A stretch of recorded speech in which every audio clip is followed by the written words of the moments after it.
Bonjour, je me présente Yannick Seyer. Voyons dans cette série comment apprendre à écrire les lettres d'une même famille de lettres cursives telles que des ronds fermés, des ronds ouverts, des boucles vers le haut, des boucles vers le bas, des petites boucles, des vagues et enfin des traits et des coupes. Afin que votre écriture soit bien lisible, je vous rappelle que l'écriture doit respecter la hauteur des lettres par rapport à la ligne d'écriture que j'ai tracée ici en marron. Les petites lettres s'écrivent sur un seul interligne, comme par exemple la lettre A.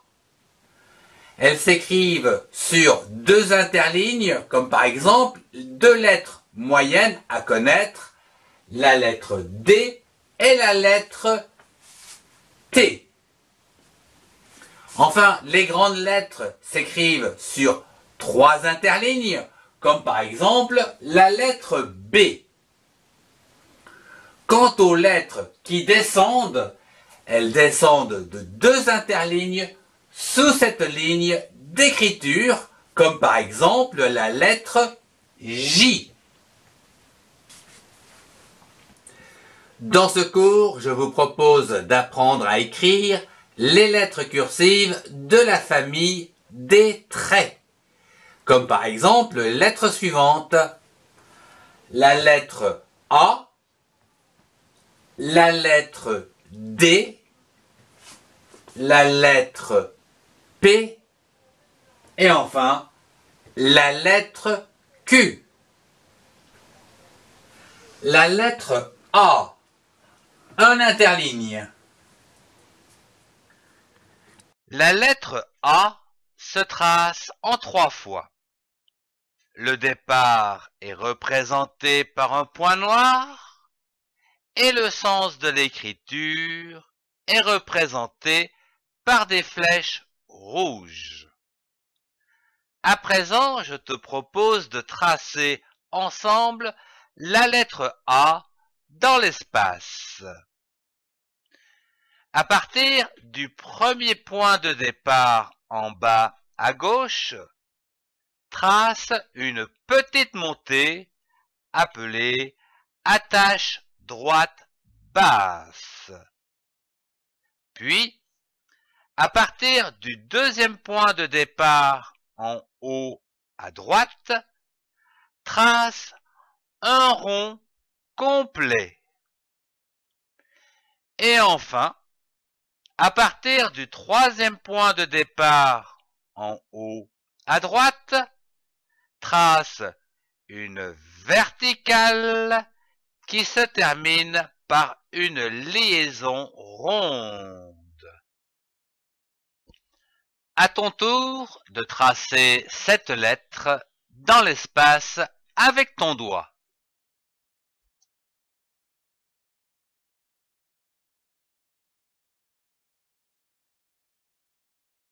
Et ainsi bien écrire. Premier exercice. Tracer une ligne d'attache droite basse sur deux interlignes à partir du point de départ numéro 1, comme nous l'avons vu en début de cours. Deuxième exercice. Tracer une ligne d'attache droite basse et un grand rond à partir du point de départ numéro 2.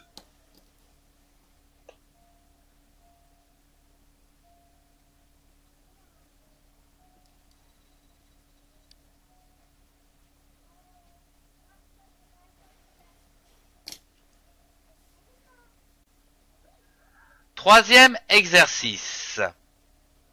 Tracez une ligne d'attache droite basse, un grand rond et une verticale terminée par une liaison ronde à partir du point de départ numéro 3.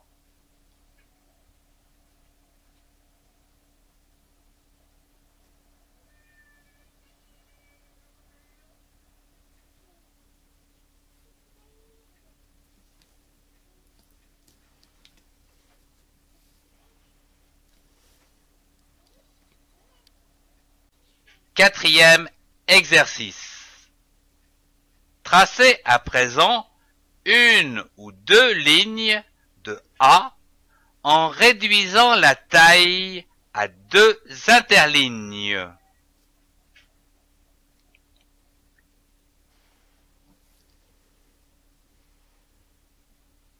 Cinquième exercice. Pour finir, tracez deux ou trois lignes de A en réduisant autant que possible la taille à un seul interligne.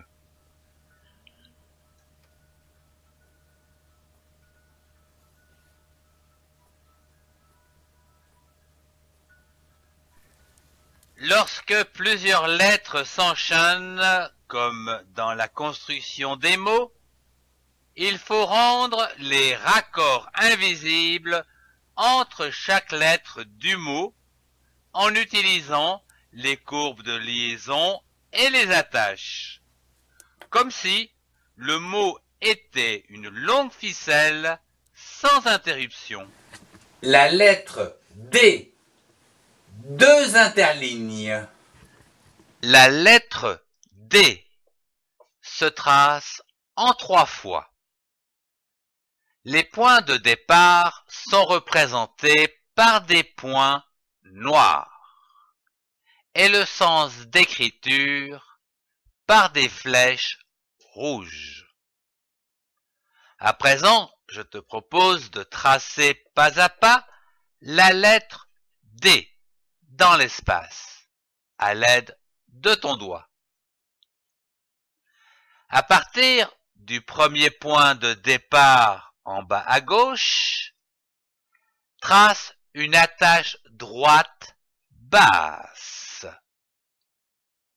Puis, à partir du deuxième point de départ, en haut à droite, trace un grand rond.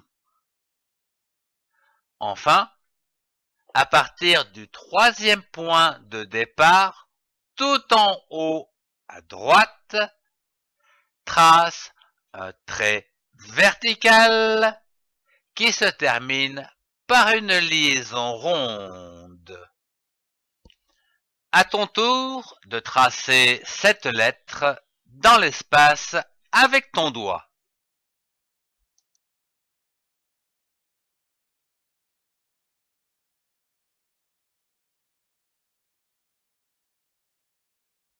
Tracez chaque exercice sur une ligne.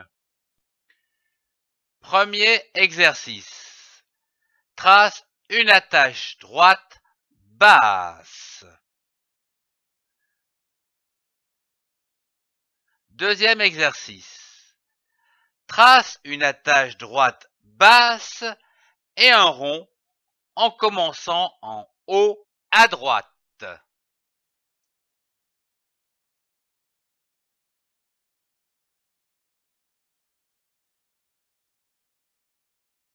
Troisième exercice, trace une attache droite basse et un rond en commençant en haut à droite. Puis une droite verticale qui se termine par une liaison ronde.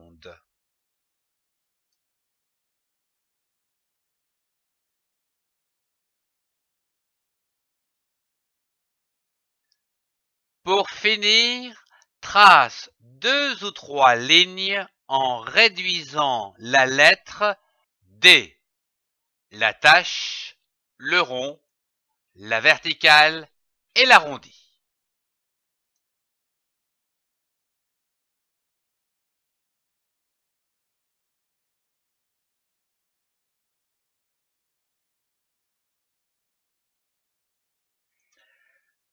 Lorsque plusieurs lettres s'enchaînent, comme dans la construction des mots, il faut rendre les raccords invisibles entre chaque lettre du mot en utilisant les courbes de liaison et les attaches, comme si le mot était une longue ficelle sans interruption.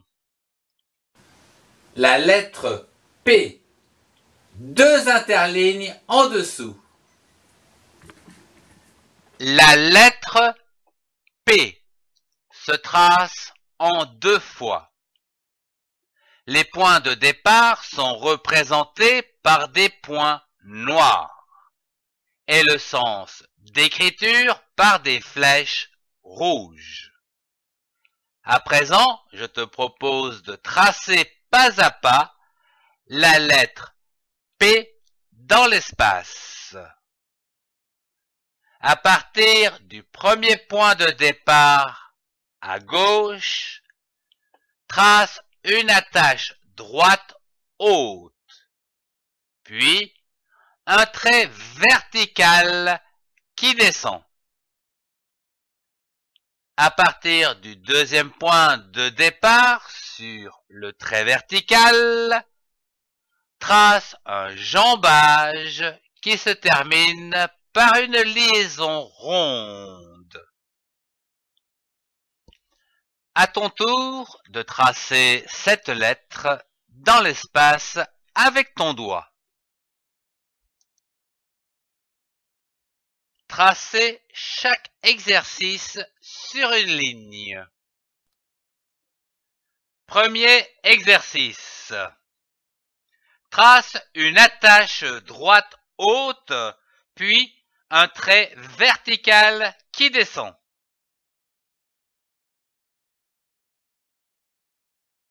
Deuxième exercice. Trace une petite vague.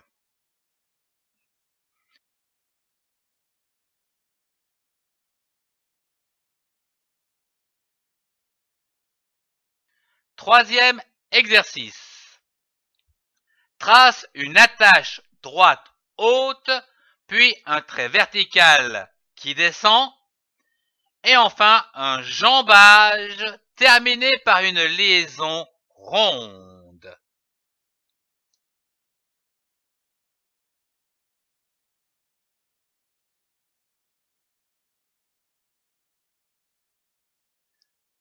Pour finir, trace 2 ou 3 lignes en réduisant la lettre P.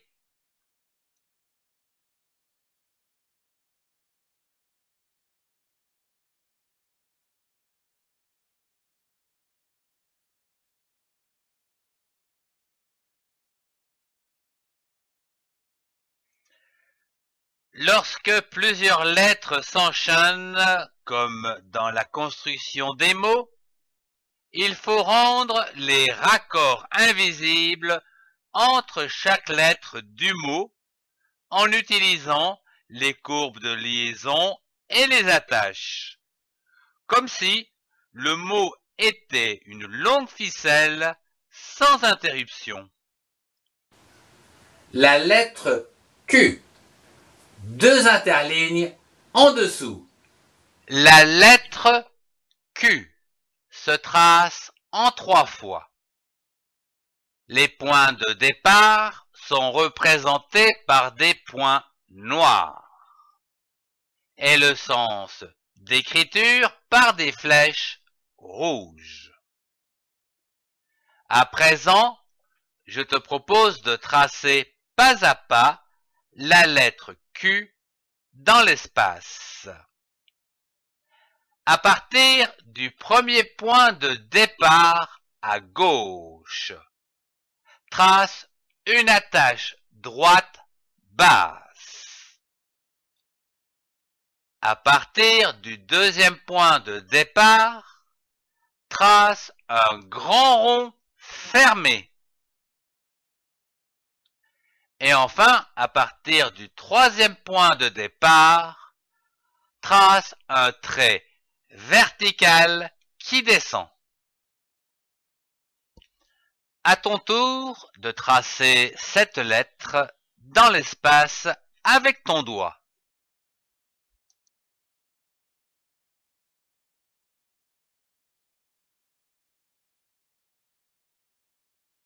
Tracez chaque exercice sur une ligne. Premier exercice. Trace une attache droite basse et un rond fermé en commençant en haut à droite.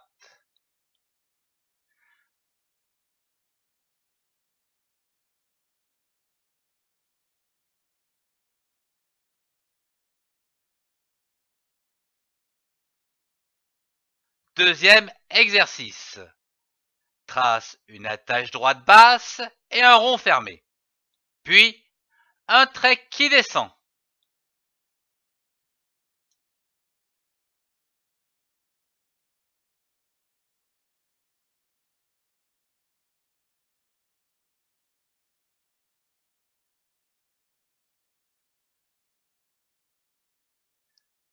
Pour finir, trace 2 ou 3 lignes en réduisant la lettre Q.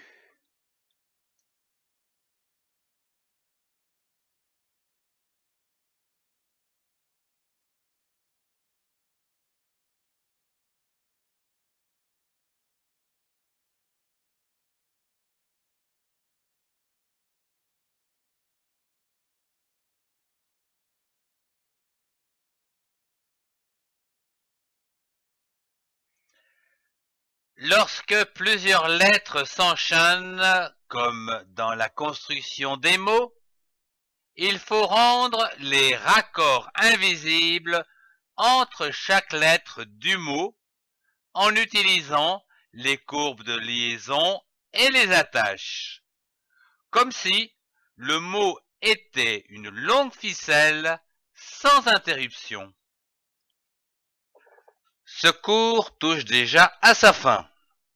Vous pouvez accéder aux autres cours en cliquant sur une playlist. Merci de partager pour ceux qui en ont besoin et mettez un pouce si vous avez aimé. Merci.